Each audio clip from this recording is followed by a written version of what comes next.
Bom dia, gente. Então, mais uma live falando sobre o nosso livro Conversando com Deus, número 3. É isso aí. Vamos lá, hoje segunda-feira, dia 1º de abril. Vamos lá. Toma um golinho d'água.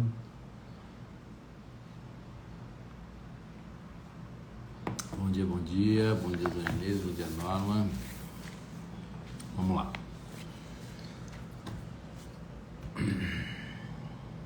Exatamente. Você compreendeu isso perfeitamente. E já que é maior desejo da alma, entre parênteses, Deus, experimentar-se como o Criador e que tudo já foi criado, nós não tínhamos outra escolha além de encontrar um modo de nos esquecermos de tudo sobre nossa criação. Então aqui Deus está te falando que a gente, antes de nascer, a gente já sabe de tudo, né? Porque a gente é parte de Deus, né? A gente é criação divina. Então a gente entra num véu de esquecimento de quem a gente é, da onde a gente veio, né? Para o quê? Para ter o redescobrimento, né? É surpreendente o fato de o termo em contrato tentar nos esquecermos de quem somos todos um só, e que um só de nós que somos é Deus. Deve ser como tentar nos esquecermos de que um elefante cor-de-rosa está na sala. Como podemos ficar tão hipnotizados? Bem, você mencionou o motivo secreto de toda a vida física. É a vida no plano físico que os hipnotizou tanto, e com razão, porque afinal de contas é uma aventura extraordinária.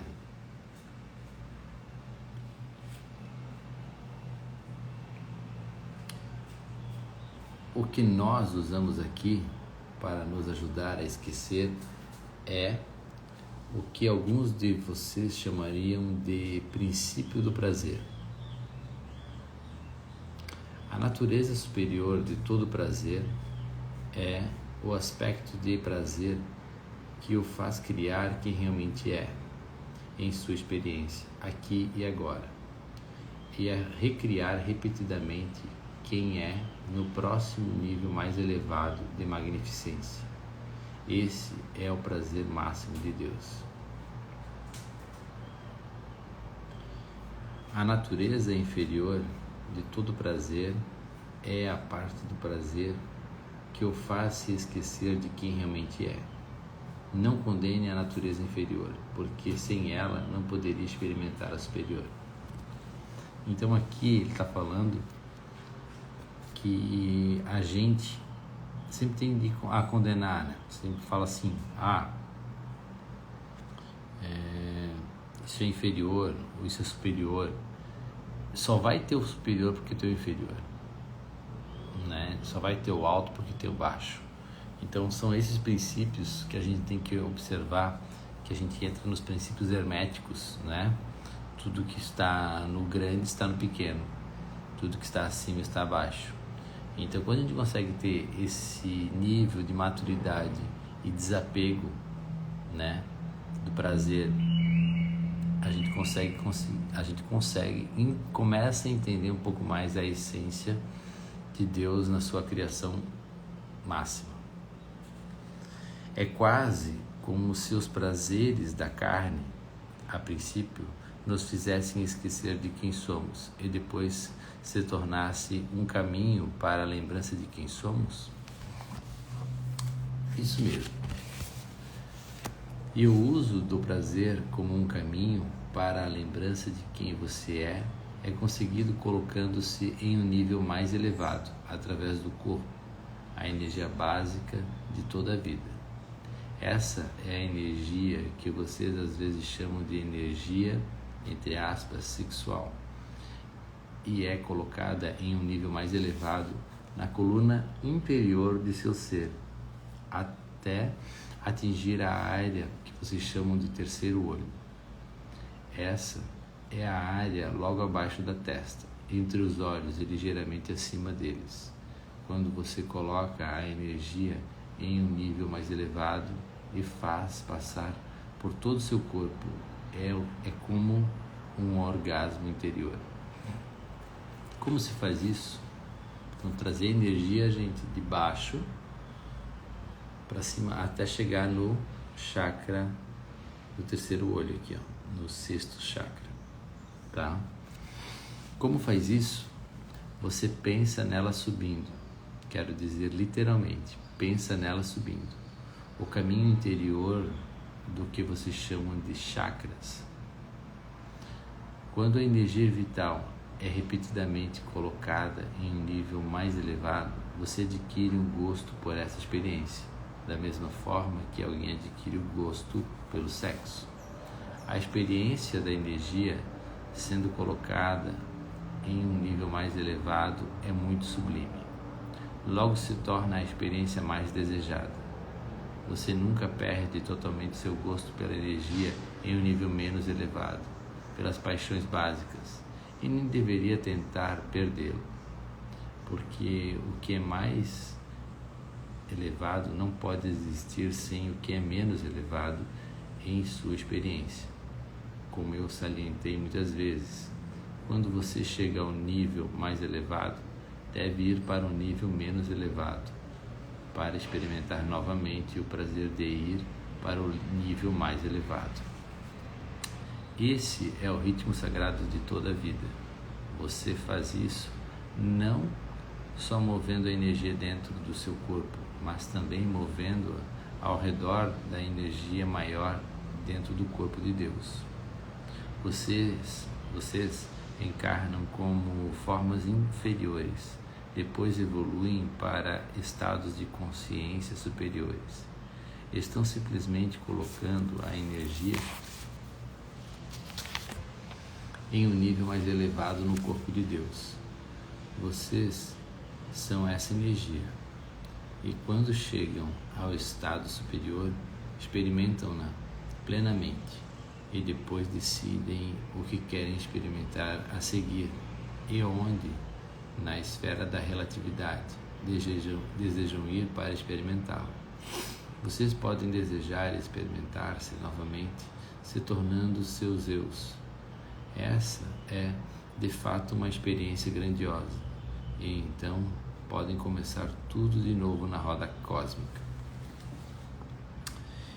Isso é o mesmo que roda kármica?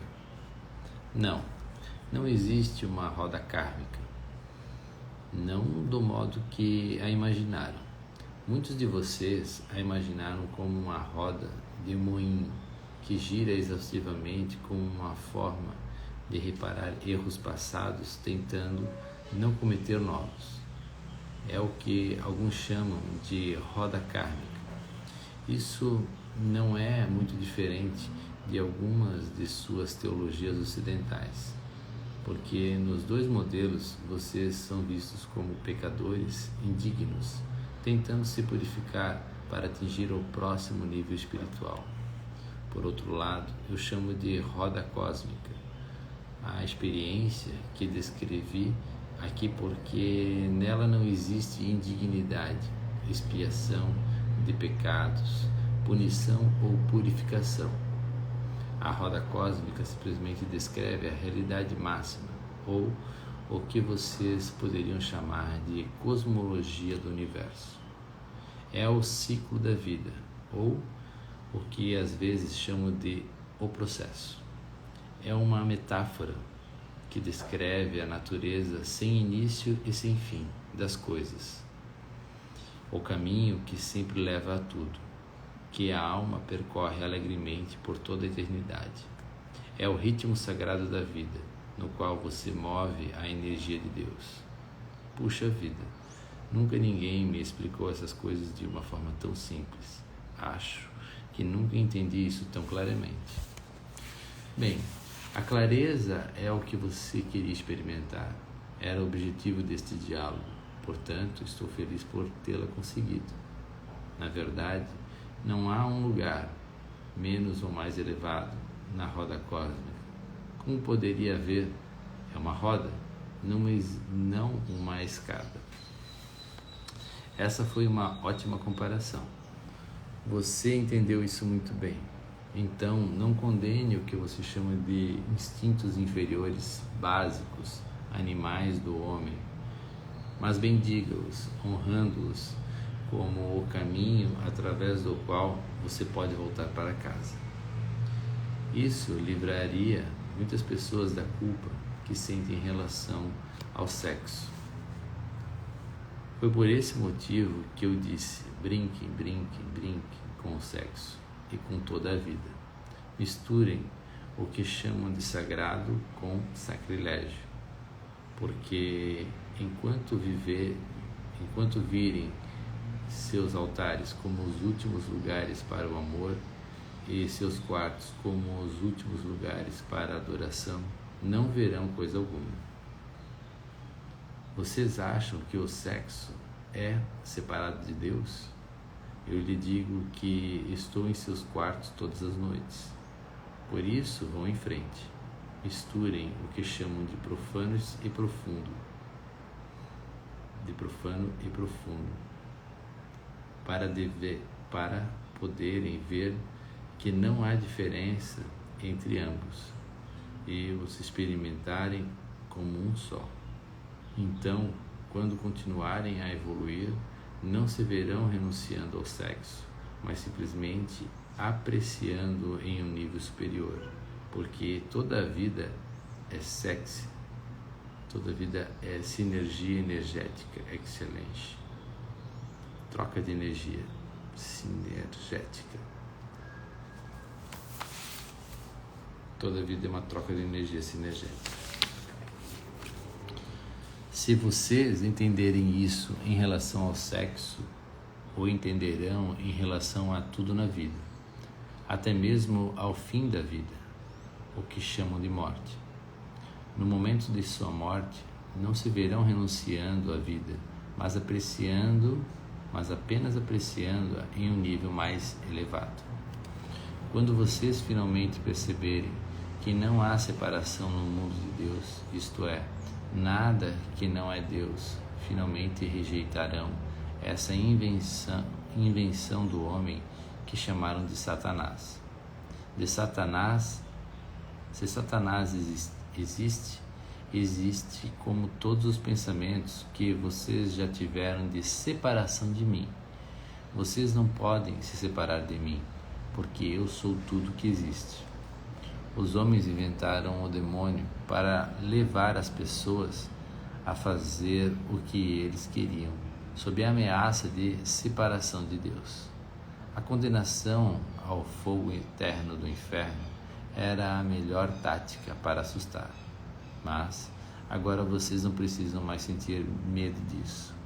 Nada, porque nada pode ou poderá separá-los de mim. Vocês e eu somos um só. Não podemos ser outra coisa se eu sou o que sou. Tudo que existe. Então, por que eu iria me condenar? Como faria isso? Como poderia me separar de mim mesmo quando meu eu é tudo que existe e não existe mais nada? Meu objetivo é evoluir, não condenar, crescer, não morrer, experimentar, não deixar de experimentar.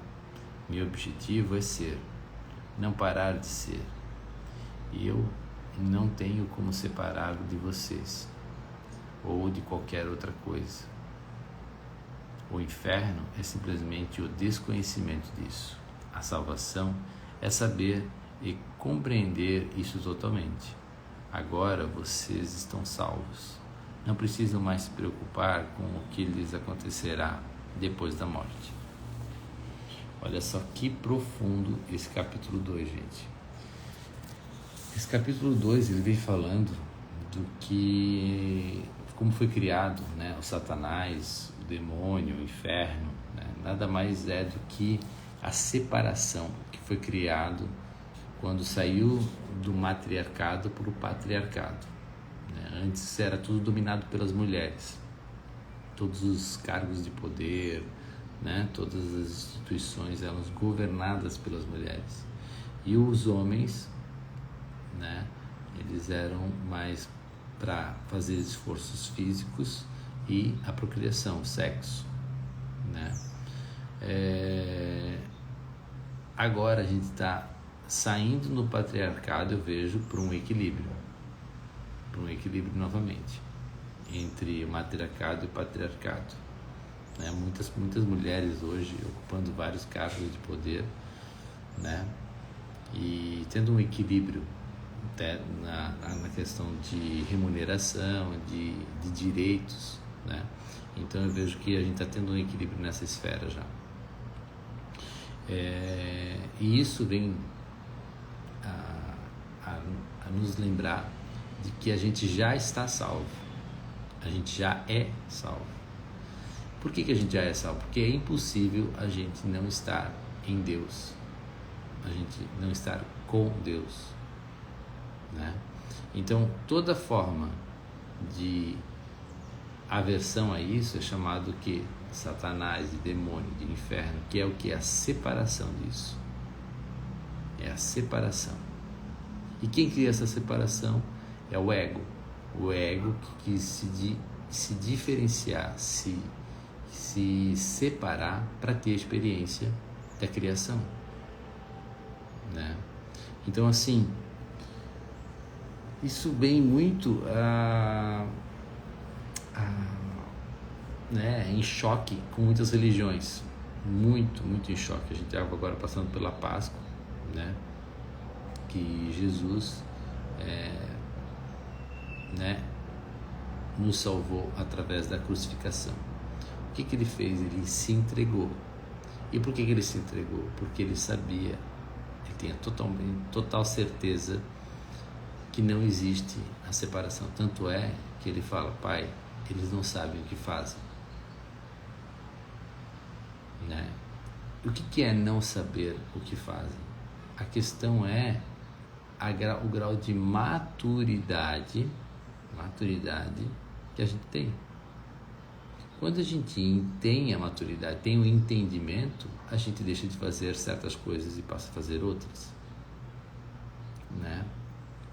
Então eu sempre digo que Jesus, né, ele é o nosso irmão mais velho, porque nós somos também imagem e semelhança do Criador, como Jesus é.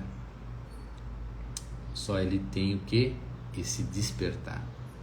Ele despertou, ele entendeu. Então tudo que ele faz, ele já faz com gratidão, ele já faz tendo essa conexão.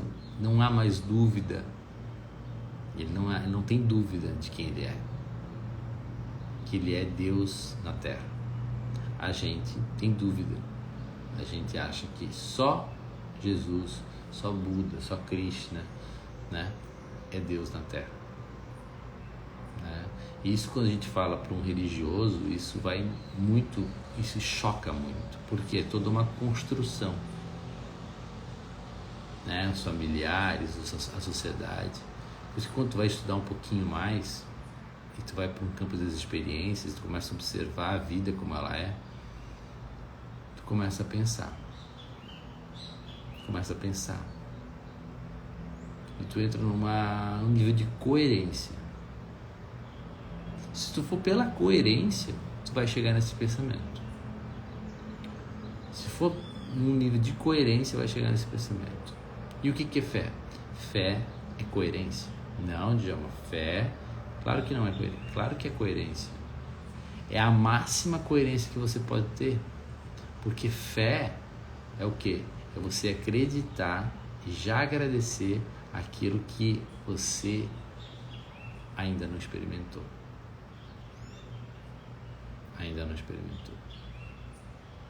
E a única certeza que a gente tem é o quê? A gente ter a experiência que a gente está mentalizando. Então, o que a gente está vivendo nada mais é do que são o quê? Mentalizações que a nossa própria mente vai fazendo. Por isso que a gente entra no efeito cultural. O que é uma cultura de uma sociedade? São hábitos e costumes que um povo pratica. baseado em toda uma história. Mas existem vários povos, várias culturas na Terra e fora dela. E fora dela.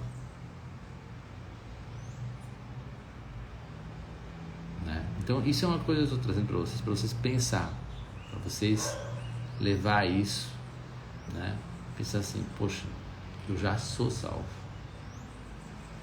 Eu já estou com Deus. Ah, mas John, por que a gente se sente mal, triste ou, né? Porque é o jogo das emoções. Aí que está o ser iluminado. O ser iluminado, ele observa as emoções e consegue o caminho do meio. Aí que está a questão. A gente é um exercício do próprio ser, né? Capítulo 3, tá? Ele vai começar a falar sobre, podemos falar um pouco sobre a morte? O Senhor disse que este terceiro livro seria sobre verdades mais elevadas, universais. Bem, na conversa que tivemos até agora, não falamos muito sobre a morte e o que acontece depois dela. Vamos falar sobre isso agora? Está certo. O que quer saber? O que acontece quando a gente morre? O que vocês escolhem que aconteça?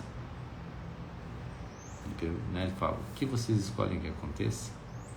O Senhor quer dizer que o que acontece é o que escolhemos que aconteça?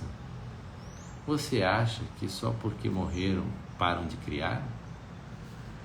Não sei, é por isso que estou lhe perguntando. Sem dúvida, você sabe, mas vejo que esqueceu. O que é ótimo, tudo está correndo de acordo com o plano. Quando você morre, não para de criar. Isso está claro para você? Sim. Quando a gente morre, a gente não para de criar. Ótimo. Agora, o motivo pelo qual você não para de criar quando morre é que nunca morre, não pode morrer, porque é a própria vida, e a vida não pode não ser vivida, portanto, você não pode morrer. Então, no momento da sua morte, o que acontece é que você continua a viver. É por esse motivo que muitas pessoas que morreram não acreditam nisso, porque não têm a experiência de estar mortas. Pelo contrário, sentem-se porque estão muito vivas. Por isso, a confusão. O eu pode ver o corpo deitado lá, todo encolhido, sem se mover. No entanto, o eu subitamente se move por toda parte. Muitas vezes tem literalmente a experiência de voar por todo o aposento e então de estar em algum lugar no espaço. Tudo de uma só vez. E quando deseja um determinado ponto de observação, vê-se experimentando. Se a alma, o nome que agora daremos ao eu, se perguntar, por que o meu corpo não está se movendo? Se verá bem ali, pairando sobre o corpo, observando curiosamente sua imobilidade. Se alguém entrar no aposento e a alma pensar quem é, imediatamente ficará em frente ou perto dessa pessoa. Assim, em um período muito curto de tempo, a alma aprende que pode ir a qualquer lugar com a velocidade do seu pensamento. Ela se sente dominada por uma sensação incrível de liberdade e leveza, e geralmente demora um pouco para se acostumar com a movimentação que acompanha todos os seus pensamentos. Se a pessoa teve filhos e pensar neles, imediatamente a alma fica em sua presença, seja onde for que estiverem. Dessa forma, aprende que não só pode estar onde quiser com a velocidade do seu pensamento, como também em 2, 3 ou 5 lugares ao mesmo tempo. A alma pode existir, observar e realizar atividades nesses lugares ao mesmo tempo, sem dificuldade ou confusão. Então, pode se reunir, voltando a um lugar, simplesmente se concentrando. A alma se lembra na vida futura do que seria bom se lembrar na vida atual. Todos esses efeitos são criados pelo pensamento, e essa manifestação é um resultado da intenção. Aquilo em que eu tenho a intenção de me concentrar se torna a minha realidade. Exatamente. A única diferença é a velocidade com a qual você experimenta o resultado. Na esfera física, poderia haver um intervalo entre o pensamento e a experiência. Na espiritual não há intervalo. Os resultados são imediatos. As almas recém-desencarnadas aprendem a monitorar com muito cuidado seus pensamentos, porque tudo que pensam experimentam. Eu uso a expressão aprendem mais como uma figura de linguagem do que uma descrição real. A expressão se lembram seria mais adequada. Se as almas encarnadas aprendessem a controlar seus pensamentos de modo tão rápido e eficiente quanto as desencarnadas, todas as suas vidas iriam mudar.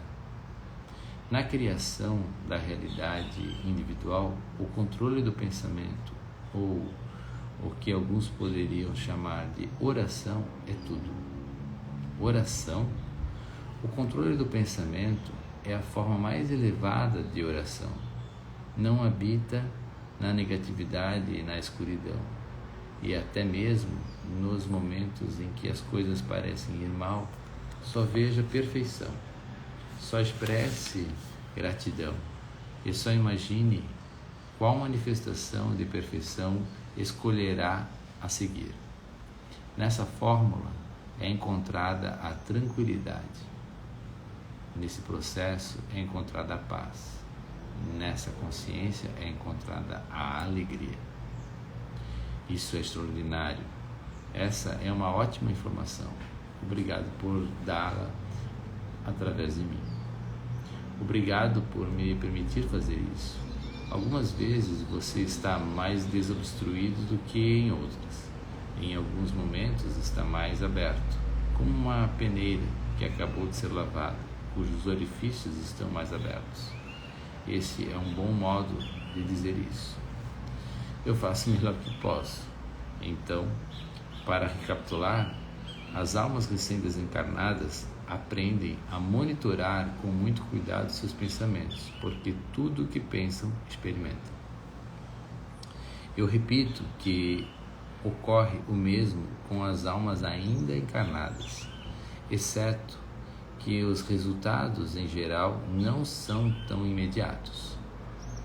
E é o intervalo de tempo entre o pensamento e a criação, que pode ser dias, semanas, meses ou até mesmo anos, que cria a ilusão de que as coisas estão acontecendo com você, não por sua causa.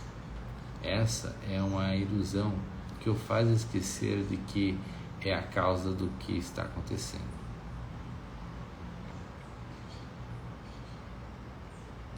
Como eu já disse várias vezes, esse esquecimento é inerente ao sistema, é parte do processo, porque você só pode criar quem é quando se esquece de quem é.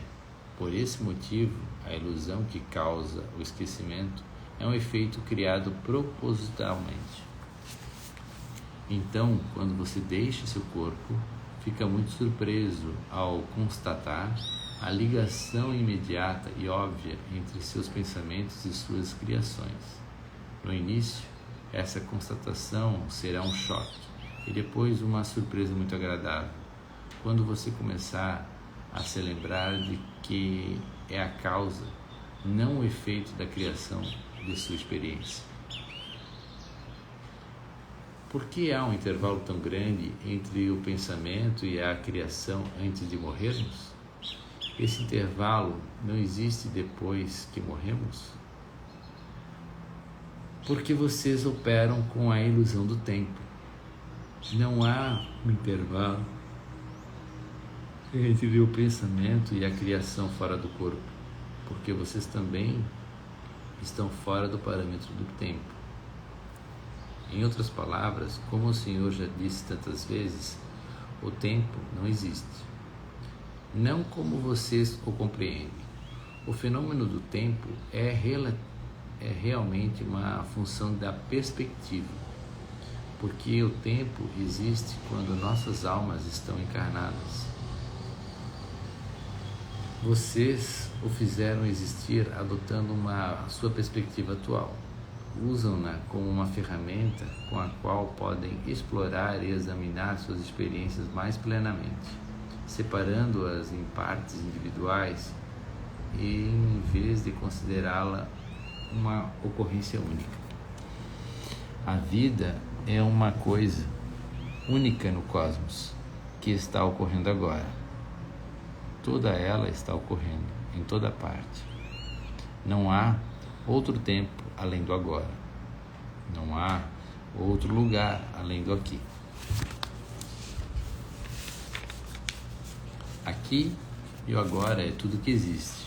Contudo, vocês escolheram experimentar a magnificência do aqui e agora em todos os seus detalhes e experimentar seus eus divinos como os criadores aqui e agora dessa realidade. Só há dois modos, dois campos de experiência pelos quais poderiam fazer isso: o tempo e o espaço. Esse pensamento foi tão maravilhoso que vocês literalmente explodiram de prazer. E nessa explosão foi criado o espaço em suas partes e o tempo necessário para passar de uma parte para outra. Dessa forma, vocês literalmente se separaram para olhar para as suas partes. Poderiam-se dizer que estavam tão felizes que se desintegraram. Desde então, estão juntando seus pedaços. É assim que a vida é. Estou juntando meus pedaços, tentando ver se faz algum sentido. É através do mecanismo chamado de tempo que vocês conseguiram separar os pedaços, dividir o indivisível, para vê-los e experimentá-los mais plenamente, enquanto os estão criando. Quando vocês olham para um objeto sólido através de um microscópio, percebem que não é de forma alguma sólido, mas um conjunto de milhões de efeitos diferentes, de coisas diferentes que acontecem ao mesmo tempo, criando assim o efeito maior. Da mesma forma, usam o tempo como o microscópio de suas almas.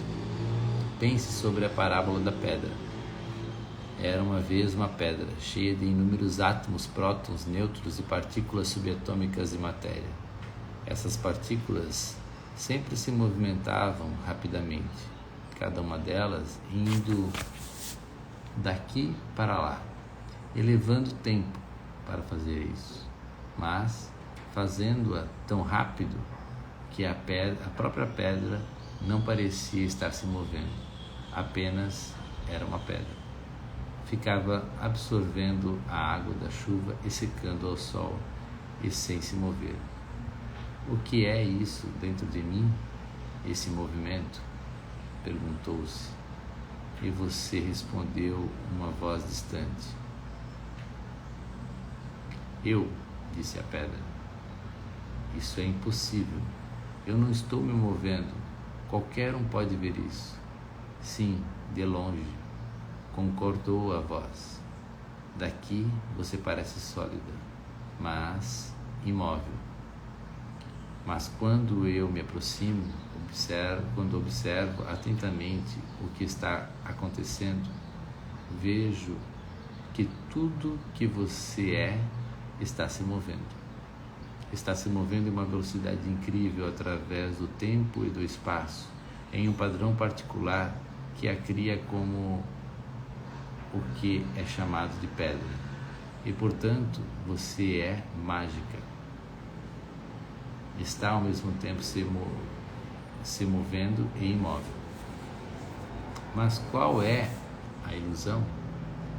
A unicidade, a imobilidade da pedra ou a separação e o movimento de suas partes? Perguntou a pedra.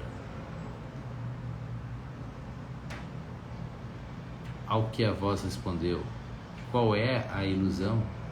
A unicidade, a imobilidade de Deus ou a separação e o movimento de suas partes?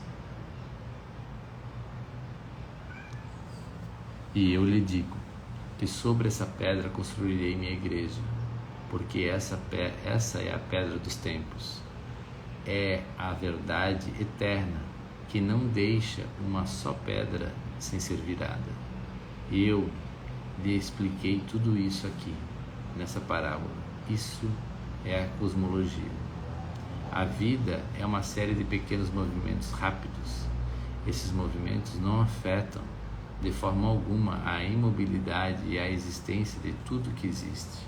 Entretanto, como ocorre com os átomos da pedra, é o movimento que cria a imobilidade, bem diante de seus olhos. Dessa distância não há separação, não pode haver, porque tudo que existe é tudo que há, e não há mais nada. Eu sou o movedor imóvel. Olha só a potência dessa página, né?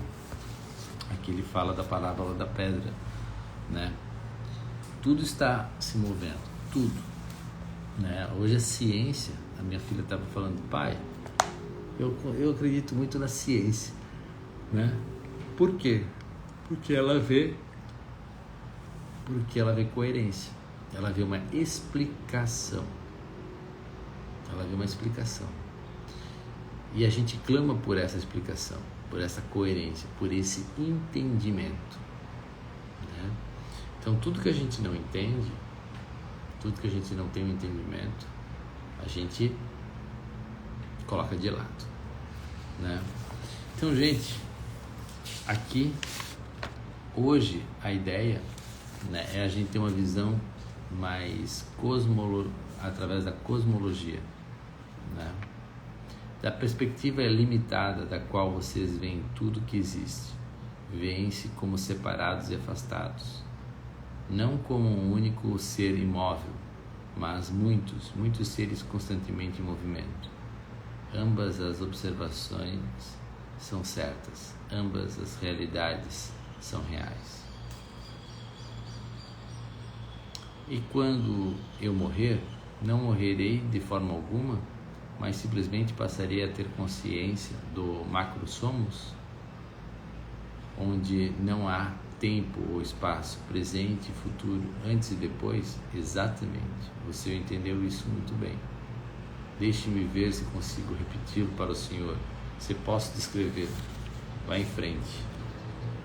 De uma perspectiva macro, não existe separação, e olhando de lá, todas as partículas de tudo apenas parecem o todo. Quando você olha para a pedra e seus pés e vê ali nesse momento como inteira, completa e perfeita, contudo, até mesmo na fração de 1 minuto em que tem consciência dessa pedra, há muitas coisas acontecendo dentro dela. Há um movimento incrível, em uma velocidade incrível de suas partículas. E o que essas partículas estão fazendo? Estão tornando a pedra o que ela é. Ao olhar para a pedra, você não vê esse processo, até mesmo se tem conceitualmente consciência dele. Para você, tudo está acontecendo agora. A pedra não está se tornando uma pedra, é uma pedra aqui e agora. Todavia, se você fosse a consciência de uma das partículas submoleculares da pedra, se experimentaria movendo-se em uma grande velocidade, primeiro aqui, depois lá. E se alguma voz dentro da pedra lhe dissesse: tudo está acontecendo de uma vez, diria que era um mentiroso ou um charlatão. Ainda assim, de uma perspectiva distante, a ideia de que qualquer parte dela é separada de outras e, além disso, move-se em uma grande velocidade, poderia parecer uma mentira. Dessa distância poderia ser visto o que não poderia ser visto de perto, que tudo é um só e que todo o movimento não mudou coisa alguma. É isso mesmo. O que você está dizendo está certo. É que toda a vida é uma questão de perspectiva. Se continuar a entender essa verdade, começará a entender a realidade macro de Deus e terá descoberto um segredo de todo o universo. Tudo é a mesma coisa. O universo é uma molécula do corpo de Deus. É praticamente isso.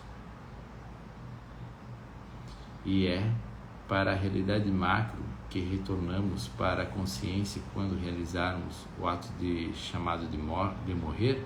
Sim, contudo, até mesmo a realidade macro para a qual vocês retornam não é nada além de uma realidade micro, de uma realidade macro ainda maior, que é uma parte menor de uma realidade imóvel maior, e assim por diante eternamente. Nós sempre somos Deus, aquele que é, no ato de criar nossos eus, no ato de ser o que somos agora, até não sermos mais isso, mas nos tornamos outra coisa. Até mesmo a pedra não será para sempre uma pedra, mas apenas o que parece ser para sempre uma pedra. Antes de eu ser, era outra. Antes de eu ser, era outra coisa. Fossilizou-se naquela pedra, através de um processo que durou centenas de milhares de anos. Um dia foi outra coisa, e o será de novo. O mesmo é verdadeiro em relação a você. Não foram sempre quem são agora, foram outra coisa. E hoje, em sua total magnificência, são realmente outra coisa de novo. Isso é surpreendente. Nunca vi nada desse tipo. O Senhor resumiu toda a cosmologia da vida em termos que eu posso compreender. É surpreendente. Bem, obrigado. Eu faço o melhor que posso. Diabos me levem se o Senhor não estiver fazendo um bom trabalho. Essa provavelmente não é a frase que você deveria ter escolhido. Ops! Eu estou apenas brincando, tornando as coisas mais descontraídas aqui, divertindo-me um pouco.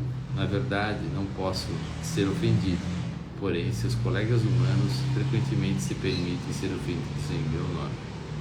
Já percebi isso, mas voltando ao que estávamos falando, acabei de me dar conta o que é. Toda a explicação foi dada quando eu lhe perguntei como o tempo existe quando a alma está encarnada, mas não quando está desencarnada. E o que o Senhor parece estar dizendo é que o tempo, na verdade, uma perspectiva, não existe e nem deixe de existir, mas que quando a alma muda sua perspectiva, experimentamos a realidade máxima de modos diferentes. É exatamente isso que estou dizendo. É isso aí, gente. Profundo, né? Profundo.